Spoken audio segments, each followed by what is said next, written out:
Bible in a Year Live, Chronological Project, Week 20, Day 4, Revised Standard Version. My son, be attentive to my wisdom. Incline your ear to my understanding, that you may keep discretion, and your lips may guard knowledge. For the lips of a loose woman drip honey, and her speech is smoother than oil. But in the end she is bitter as wormwood, sharp as a two-edged sword. Her feet follow the path to Sheol. She does not take heed to the path of life. Her ways wander, and she does not know it. And now, O sons, listen to me, and do not depart from the words of my mouth. Keep your way far from her, and do not go near the door of her house, lest you give your honor to others, and your years to the merciless.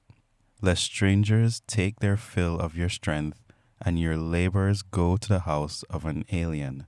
And at the end of your life you groan, when your flesh and body are consumed, and you say, How I hated discipline, and my heart despised reproof. I did not listen to the voice of my teachers, or incline my ear to my instructors. I was at the point of utter ruin in the assembled congregation. Drink water from your own cisterns, flowing water from your own well. Should your springs be scattered abroad, streams of water in the streets?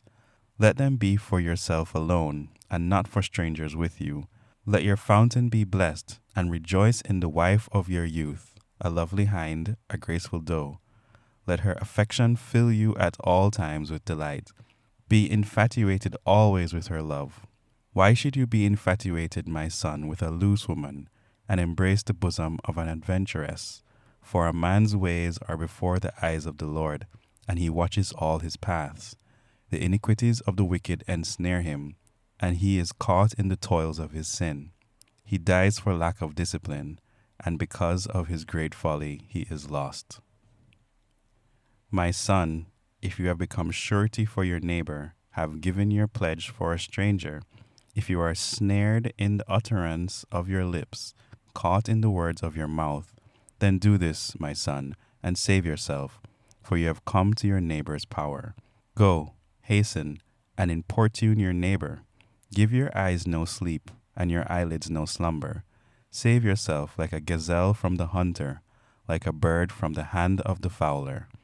Go to the ant, O sluggard, consider her ways, and be wise. Without having any chief, officer, or ruler, she prepares her food in summer, and gathers her sustenance in harvest.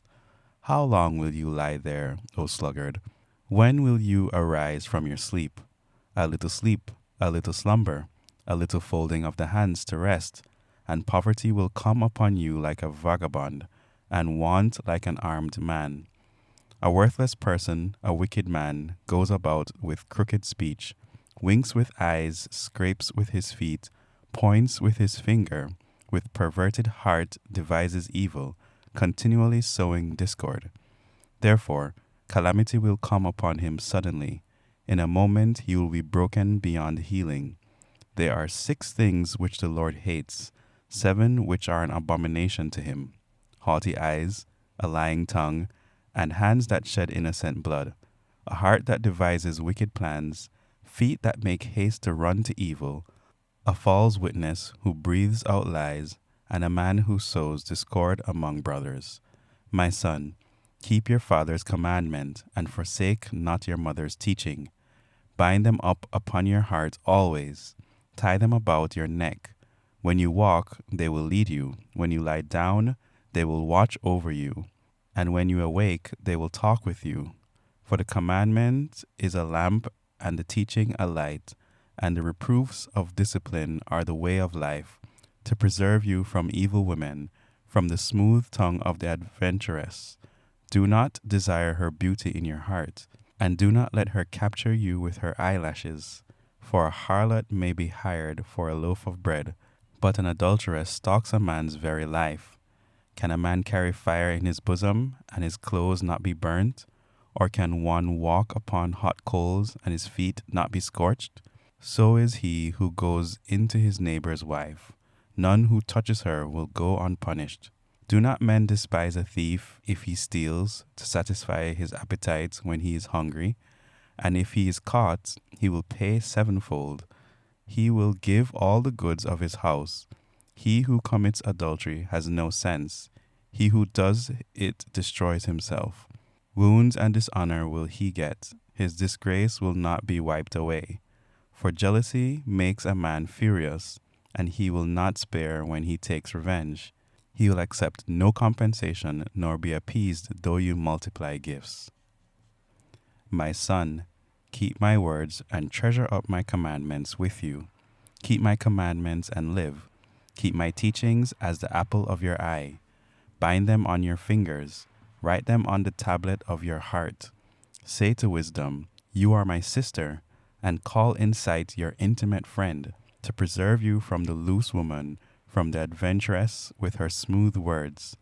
For at the window of my house I have looked out through my lattice, and I have seen among the simple, I have perceived among the youths, a young man without sense, passing along the streets near her corner, taking the road to her house, in the twilight, in the evening, at the time of night and darkness. And lo, a woman meets him, dressed as a harlot, wily of heart. She is loud and wayward, her feet do not stay at home. Now in the street, now in the market, and at every corner she lies in wait. She seizes him and kisses him, and with impudent face she says to him, I had to offer sacrifices, and today I have paid my vows. So now I have come out to meet you, to seek you eagerly, and I have found you. I have decked my couch with coverings, colored spreads of Egyptian linen. I have perfumed my bed with myrrh, aloes, and cinnamon. Come, let us take our fill of love till morning. Let us delight ourselves with love. For my husband is not at home. He has gone on a long journey. He took a bag of money with him. At full moon he will come home. With much seductive speech she persuades him. With her smooth talk she compels him.